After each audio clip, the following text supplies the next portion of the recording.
ನಿರೀಕ್ಷಿತ ಫಲಿತಾಂಶ ಬಂದಿದೆ. ಮುಂಬೈನಂತೆ ಬೆಂಗಳೂರಿನಲ್ಲೂ ಕೂಡ ರಿಸಲ್ಟ್ ಬರುತ್ತೆ. ಬಿಜೆಪಿಯ ರಾಜ್ಯಾಧ್ಯಕ್ಷ ಬಿವೈ ವಿಜಯೇಂದ್ರ ವಿಶ್ವಾಸವನ್ನು ವ್ಯಕ್ತಪಡಿಸಿದ್ದಾರೆ.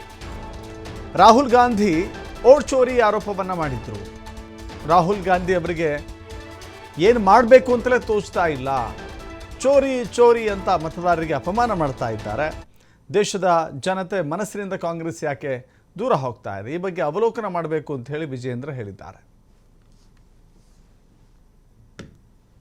ಅದು ನಿರೀಕ್ಷಿತ ಒಂದು ಫಲಿತಾಂಶವೇ ಬಂದಿದೆ ಮಹಾರಾಷ್ಟ್ರದಲ್ಲೂ ಕೂಡ. ಯಾಕಂದರೆ ಮಹಾರಾಷ್ಟ್ರ ಒಂದೇ ಅಲ್ಲ, ಕಳೆದ ಲೋಕಸಭಾ ಚುನಾವಣೆ ಸಂದರ್ಭದಲ್ಲೂ ಕೂಡ ತಾವು ನೋಡಿದ್ರಿ, ಕಾಂಗ್ರೆಸ್ ಪಕ್ಷದ ಸರ್ಕಾರದ ಗ್ಯಾರಂಟಿಗಳ ಅಬ್ಬರದ ನಡುವೆನೂ ಸಹ ನಾವು 19 ಸ್ಥಾನಗಳನ್ನು ಕರ್ನಾಟಕ ರಾಜ್ಯದಲ್ಲಿ ಗೆದ್ದಿದ್ವಿ.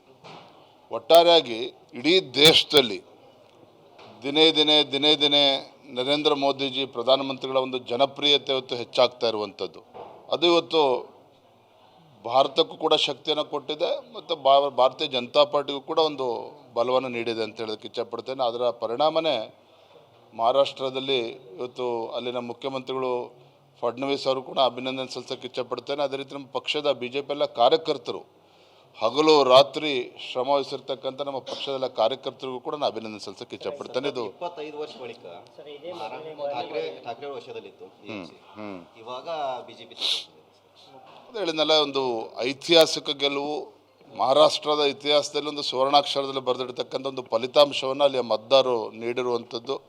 ಈ BJPಯ ಗೆಲುವು ಕೇವಲ ಮಹಾರಾಷ್ಟ್ರಕ್ಕೆ ಸೀಮಿತ ಆಗದೇನೆ ನಮ್ಮ ರಾಜ್ಯವು ಒಳಗೊಂಡಂತೆ ದೇಶದ ಎಲ್ಲ ರಾಜ್ಯಗಳಲ್ಲಿ ಇವತ್ತು ಸಂಭ್ರಮಾಚರಣೆ ಮಾಡಿದ್ದಾರೆ. ಅದು ನಿರೀಕ್ಷಿತ ಒಂದು ಫಲಿತಾಂಶವೇ ಬಂದಿದೆ ಮಹಾರಾಷ್ಟ್ರದಲ್ಲೂ ಕೂಡ. ಯಾಕಂದರೆ ಮಹಾರಾಷ್ಟ್ರ ಒಂದೇ ಅಲ್ಲ, ಕಳೆದ ಲೋಕಸಭಾ ಚುನಾವಣೆ ಸಂದರ್ಭದಲ್ಲೂ ಕೂಡ ತಾವು ನೋಡಿದ್ರಿ, ಕಾಂಗ್ರೆಸ್ ಪಕ್ಷದ ಸರ್ಕಾರದ ಗ್ಯಾರಂಟಿಗಳ ಅಬ್ಬರದ ನಡುವೆನೂ ಸಹ ನಾವು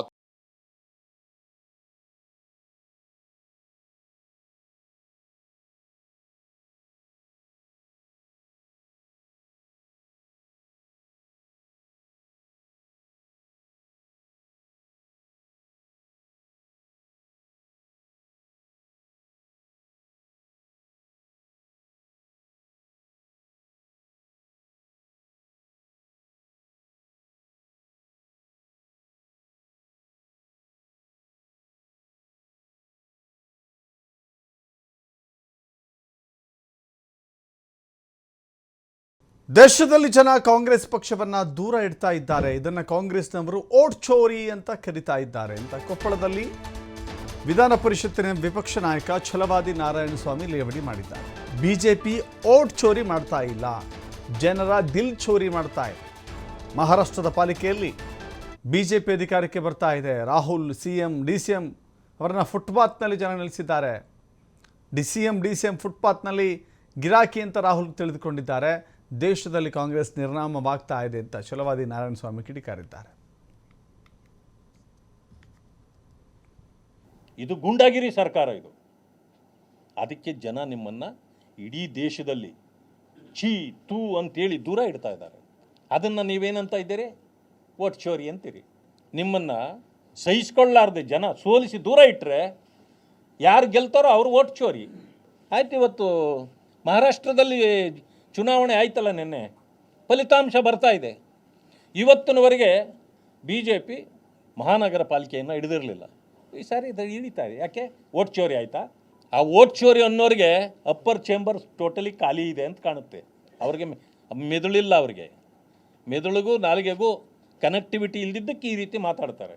ಇಂತಹ ಒಂದು ಕನಿಷ್ಠ ಮಟ್ಟದ ಜ್ಞಾನ ಇಲ್ಲದೆ ಅಂತ ಇರ್ತಕ್ಕಂಥ ಕಾಂಗ್ರೆಸ್ಸು ಗುಲಾಮಿಗಿರಿ ಮಾಡ್ಕೊಂಡು ಇಲ್ಲಿ ನೋಡಿ ಯಾವ ಮಟ್ಟಕ್ಕೆ ಹೋಗಿದ್ದಾರೆ ಅಂತಂದರೆ, ಮುಖ್ಯಮಂತ್ರಿಗಳು ಉಪಮುಖ್ಯಮಂತ್ರಿಗಳು ಇವ್ರು ಹೋಗಿ ಕೈ ಕೊಟ್ಕೊಂಡು ನಿಂತಿದ್ದಾರೆ ಮೈಸೂರು ಏರ್ಪೋರ್ಟಲ್ಲಿ.